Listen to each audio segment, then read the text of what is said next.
Hello students, आप सब कैसे हैं। आप सबका स्वागत है एजुकेशन ऑनलाइन बाय ज्योति मैम में।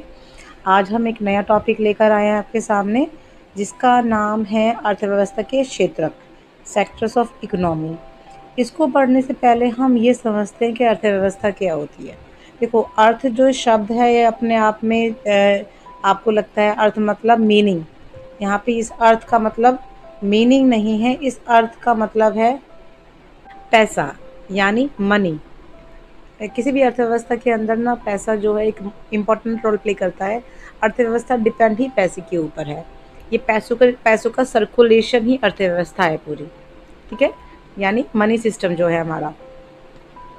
अब इसको समझिए कि किसी भी अर्थव्यवस्था के अंदर बहुत सारी क्रियाएं होती है, बहुत सारे काम होते हैं अर्थव्यवस्था के अंदर। अर्थव्यवस्था एक क्रियाओं का समूह है। ठीक है, जैसे इसमें दो प्रमुख क्रियाएं जो होती हैं वो है आर्थिक क्रिया और गैर आर्थिक क्रिया।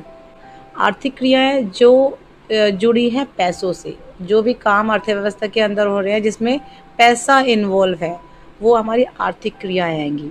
ठीक है, आर्थिक क्रियाओं का उद्देश्य क्या होता है? धन कमाना, पैसा कमाना, या मौद्रिक लाभ या आर्थिक लाभ या आय प्राप्त करना। जो हम नौकरी कर रहे हैं, काम कर रहे हैं, जिसमें पैसों का आदान प्रदान हो रहा है, वो हमारी आर्थिक क्रियाएं होंगी। ठीक है, कोई व्यक्ति किसी को पैसा दे रहा है, कोई किसी से पैसा ले रहा है, ये हमारा आर्थिक क्रिया है। कोई काम कर रहा है तो उसके बदले में पैसा मिल रहा है, ये हमारी आर्थिक क्रिया के अंदर आएगा। फिर है आपका गैर आर्थिक क्रिया। गैर आर्थिक क्रिया क्या? जिसमें हम काम कर रहे हैं लेकिन हमारा काम करने का उद्देश्य धन कमाना नहीं है। इसमें हम आप डाल सकते हैं कि आप अपनी संतुष्टि के लिए कोई काम कर रहे हैं, किसी से आप कोई प्यार करते हैं तो आप काम कर रहे हैं, उसका कोई सेवा भाव वो कर रहे हैं, कोई आप मतलब कोई समाज सेवा कर रहे हैं। तो ये सब क्या है? आपकी गैर आर्थिक क्रियाएं हैं। अच्छा, आप ऐसा नहीं है कि गैर आर्थिक क्रियाओं के अंदर पैसा यूज़ नहीं होता। पैसा तो यूज़ होता है ना। मान लो कोई कोई लेडी है, वो अगर स्कूल में काम कर रही है, पढ़ा रही है, स्कूल में आपके टीचर है, वो स्कूल में पढ़ा रही हैं, तो वो जो पढ़ाने के बदले में पैसा मिल रहा है वो एक आर्थिक क्रिया हो रही है। लेकिन वही लेडी जब घर पर आती है, अपने बच्चों का ध्यान रखती है, घर के काम करती है, तो उसमें वो उसका उद्देश्य कोई आय प्राप्त करना नहीं होता। उसमें उसका उद्देश्य होता है प्रेम भाव या अपनी व्यक्तिगत संतुष्टि के लिए या सेवा भाव। ठीक है, तो वो हमारी गैर आर्थिक क्रियाएं होंगी। अब इसके बाद हम नेक्स्ट देखते हैं कि अर्थव्यवस्था के क्षेत्र। किसी भी अर्थव्यवस्था को हम 3 क्षेत्रों में बाँटते हैं। अब ये अर्थव्यवस्था को बाँटने का उद्देश्य क्या है? इनको बाँटा गया है इनके उत्पत्ति के आधार पर। कोई भी चीज़ जो बनी है, जब वो बनी है, उसकी उत्पत्ति के आधार पर उसको बाँटा गया है, या फिर उसका जो आर्थिक उद्देश्य है, जो उसकी गतिविधि है, जहाँ से वो स्टार्ट हो रही है, इस आधार पे उसको बाँटा गया है। तो पहला है हमारा प्राथमिक क्षेत्रक। प्राथमिक क्षेत्र को कृषि क्षेत्र या सहायक क्षेत्र भी कहते हैं। तो प्राथमिक क्षेत्र के अंदर प्राकृतिक संसाधनों का प्रयोग करके किसी वस्तु का उत्पादन करते हैं। प्राकृतिक संसाधन कहाँ से मिलेंगे? या तो हमें वो कृषि से मिलेंगे, बिल्कुल फर्स्ट स्टेज हमारी कृषि है, या फिर डेयरी। देखिए, इसको वन बाय वन समझते हैं। कृषि से हमें मिल रहा है फसलें, अनाज, ठीक है, दालें, या तेल के लिए तिलहन मिल रहा है कृषि से हमें। उसके बाद सेकंड स्टेप पर ही वो सब चीज़ें यूज़ होती हैं। जैसे अब डेयरी, डेयरी से हमें मिल रहा है दूध। उस दूध के बाद ही उस दूध से और चीज़ें बनेगी, या तो पनीर बनेगा, या घी बनेगा, या छाछ बनेगी, या दही बनेगी। यानी जो और चीज़ें हैं वो दूध पर डिपेंड है। वन वन बेसिक चीज़ है। उस लकड़ी से उस लकड़ी से आप घरों में यूज़ कर रहे हो, फैक्ट्री में यूज़ कर रहे हो, या आप उसका क्या प्रयोग कर रहे हो।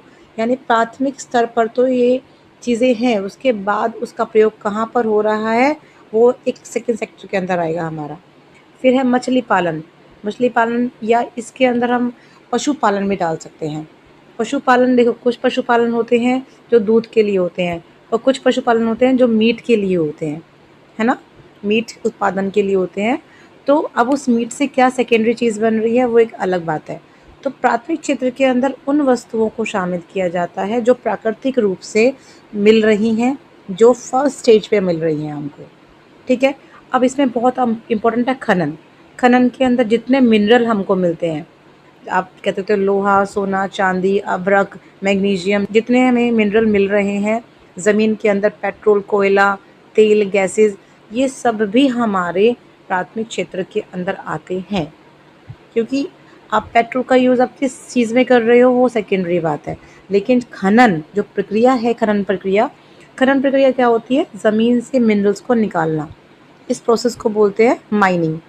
इस माइनिंग से जो भी चीज़ें निकाल रहे हैं उनको हम सेकेंडरी लेवल पे यूज़ करते हैं, लेकिन ये फर्स्ट लेवल जो है ये है हमारा खनन और ये प्राथमिक क्षेत्रक है हमारा, ठीक है।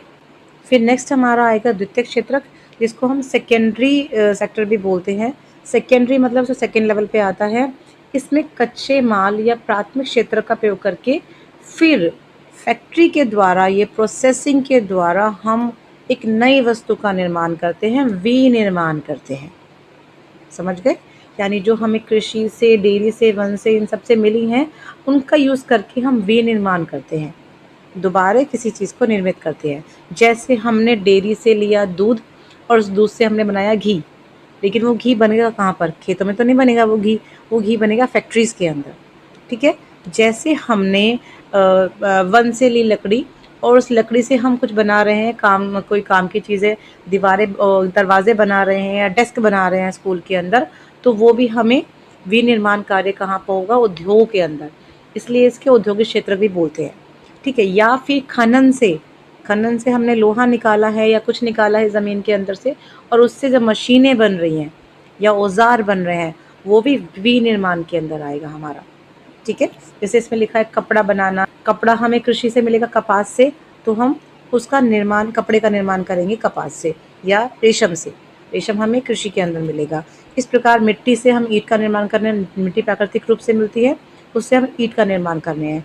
अच्छा, ऐसा ज़रूरी नहीं है कि द्वितीय क्षेत्र के अंदर सिर्फ उद्योगों में ही निर्माण हो, कई बार घरेलू स्तर पर भी विनिर्माण होता है। छोटे जो लघु उद्योग होते हैं वो भी तो विनिर्माण करते हैं, प्राथमिक चीज़ों को लेकर वो निर्माण कार्य करते हैं, ठीक है। इस प्रकार हमारा सेकंड क्षेत्रक डिपेंड है प्राथमिक क्षेत्र के ऊपर, ठीक है। प्राथमिक क्षेत्र किसी पर डिपेंड नहीं है, ये तो एक बेस है।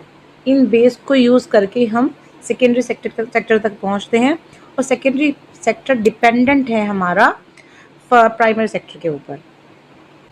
फिर हमारा आएगा टर्शरी सेक्टर यानी तृतीय क्षेत्रक। इसके नाम में है सेवा क्षेत्र। सेवा क्षेत्र मतलब इसमें सर्विसेज दी जाती हैं। अब वो सर्विसेज किस तरह दी जा रही है? इसमें उत्पादन कार्य नहीं हो रहा, जैसे प्राथमिक में हो रहा है उत्पादन कृषि के अंदर, या उत्पादन हो रहा है फैक्ट्री के अंदर द्वितीय क्षेत्र के अंदर। इसमें ऐसा नहीं हो रहा। इसमें उत्पादन प्रक्रिया, ये जो सेक्टर है ये उत्पादन प्रक्रिया में सहयोग करता है। जैसे मान लो जो कच्चा माल है, जो हमें प्राथमिक क्षेत्र से जो कच्चा माल मिला है, हमको कपास मिला है हमको, या कुछ भी सामान मिला है, उसको प्रत्येक क्षेत्र लाने के लिए जो परिवहन हम यूज़ कर रहे हैं, जिस परिवहन को हम यूज़ कर रहे हैं द्वितीय क्षेत्र तक लाने के लिए, वो परिवहन हमारा इसमें आएगा। प्रत्येक क्षेत्र के अंदर जो भी चीज़ें बनती हैं, उन सब चीज़ों को, उनको उत्पादन करने में ये हेल्प करता है, डायरेक्ट और इनडायरेक्टली। डायरेक्ट किस तरह से करता है ये हेल्प? डायरेक्ट तो करता है कि भाई ये जो चीज़ें बनी हैं, ये चीज़ें बनने के बाद, मान लो किसी ने कपास से कपड़ा बनाया, उस कपास से बने कपड़े को वो अपने घर के लिए तो नहीं बना रहा होगा, ऑब्वियस सी बात है, वो सेल करने के लिए बना रहा होगा। तो उस सेल करने के लिए उसे मार्केट चाहिए जहाँ उसे बेचना है उस कपड़े को, तो उसके लिए वो परिवहन का यूज़ करेगा, कार, बस या ट्रेन या किसी चीज़ का यूज़ करेगा, ताकि वो सामान उसका जो जहाँ मार्केट है वहाँ तक पहुँच पाए। फिर वो उसको स्टोर करेगा, भंडारण भी कहीं ना कहीं करेगा उस सामान का जो उसने बनाया है, कपड़े अपना, ठीक है। कई बार वो अपने कपड़े को बेचने के लिए लोगों से कांटेक्ट भी करेगा, या फिर अपने कुछ एडवर्टाइजमेंट